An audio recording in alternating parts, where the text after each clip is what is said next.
Pedro Conceição é diretor de política estratégica do Programa das Nações Unidas para o Desenvolvimento e vai nos falar do mais recente relatório que aponta fatores que geram insegurança nas pessoas e, de alguma forma, afetam, portanto, a forma como se mede o desenvolvimento. É bem-vindo a esta conversa.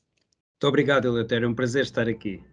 Pedro, que temas ou que razões é que levam as pessoas a se sentir tão inseguras? 6 em cada 7?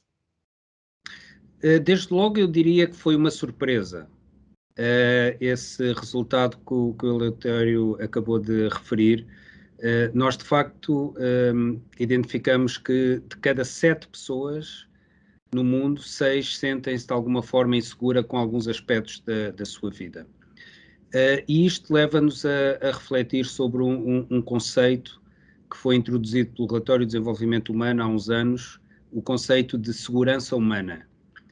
A ideia de segurança humana é complementar a visão tradicional de segurança, que se baseia na segurança de um território, contrapondo uma ideia em que a segurança está baseada naquilo que as pessoas sentem. Se sentem confiantes na economia, se sentem confiantes na possibilidade de sair à rua sem perigo.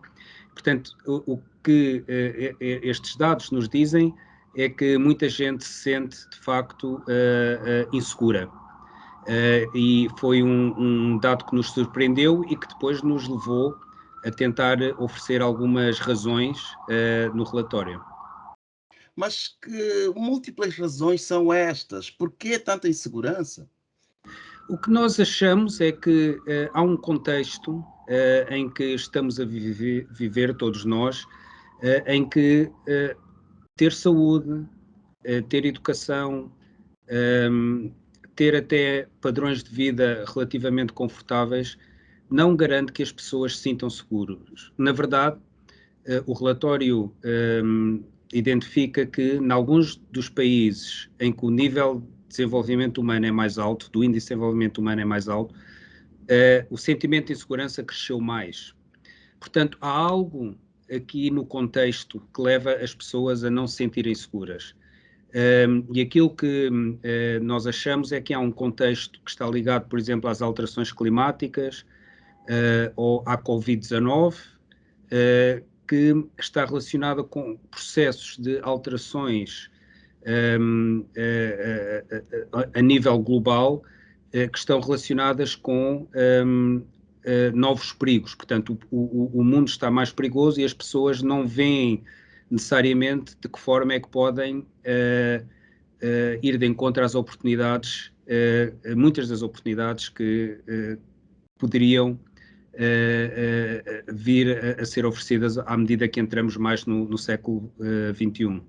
Pedro Conceição, por que isto é relevante agora, quando se fala em recuperação e com esta palavra vem tanta esperança para as pessoas? Por que é relevante saber que há outros fatores que podem causar e causam insegurança?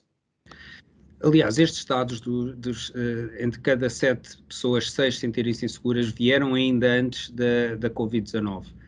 E a Covid-19 o que veio fazer foi acentuar ainda mais este sentimento de insegurança, levando a que houvesse também algumas desigualdades que começaram a ser ainda maiores do que eram anteriormente. Por exemplo, desigualdades de género que aumentaram em muitos países associadas à pandemia.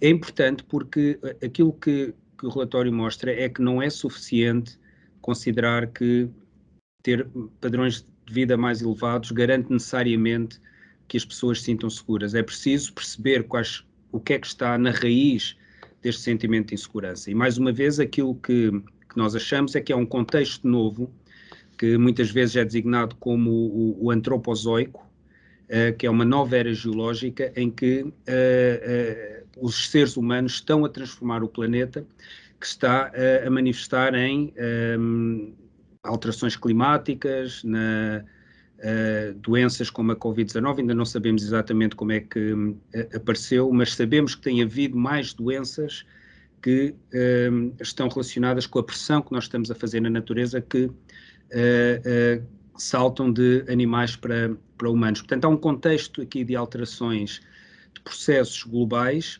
que criam este sentimento de insegurança nas pessoas. Pedro Conceição, e agora, o que é que se pode fazer? O que mais este relatório traz de novo? Falou aqui do contexto de mudanças do clima, fala-se de 40 milhões de mortos, portanto, é a previsão durante as próxima década, não é verdade?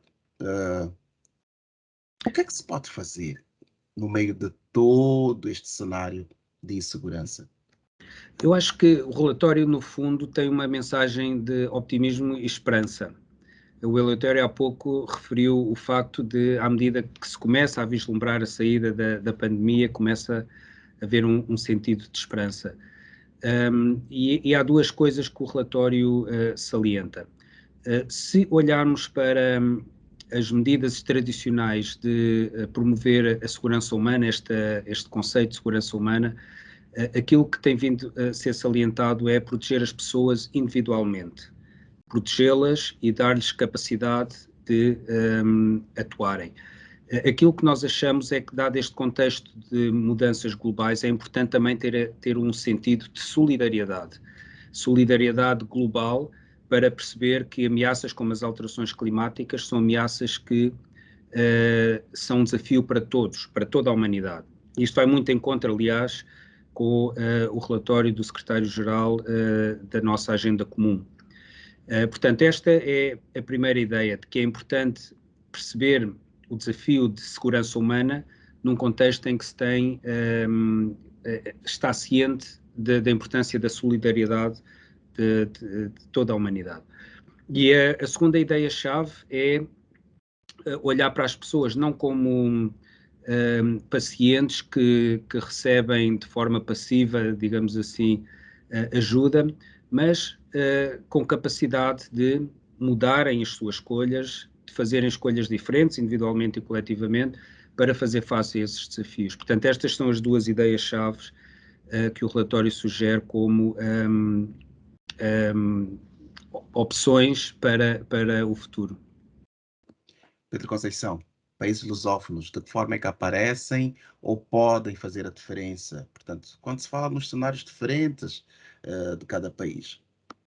Os países lusófonos são muito diferentes entre si e em cada país há que haver uma reflexão sobre os dados globais. O nosso relatório é um relatório global sobre a forma como se reflete na realidade das diferentes sociedades, mas eu diria que nessa diversidade está também expressa esta ideia de que é importante que haja solidariedade global, mas seria bom também que houvesse alguma solidariedade entre os países lusófonos como contribuição ou como caminho para chegar a essa solidariedade global, para conseguirmos resolver os problemas com que nos confrontamos. Pedro Conceição, algo mais em relação a este relatório? Queria só corrigir aqui um dado, são 40 milhões de mortes que se prevêem, portanto, devido às mudanças climáticas até ao final do século, assim é que é. Algo mais quer acrescentar nesta entrevista? O que eu talvez só relembrar mais uma vez a importância de ter sempre presente esta noção de segurança humana. Mais uma vez, foi um conceito introduzido já há alguns anos, mas que o nosso relatório vem mostrar que é talvez mais relevante agora do que foi no passado. E relembrar que não basta, é importante, obviamente, melhorar os padrões de vida, investir na educação, investir na saúde, todos esses aspectos são cruciais, mas isso só pode não bastar para que as pessoas se sintam com segurança, com confiança no futuro. Prova disso é o que diz o relatório, que nem nações mais desenvolvidas, portanto, o sentimento de insegurança chega a ser, portanto, baixo, como se esperava. Muito obrigado por esta conversa com a ONU Muito obrigado, News. Eleutério.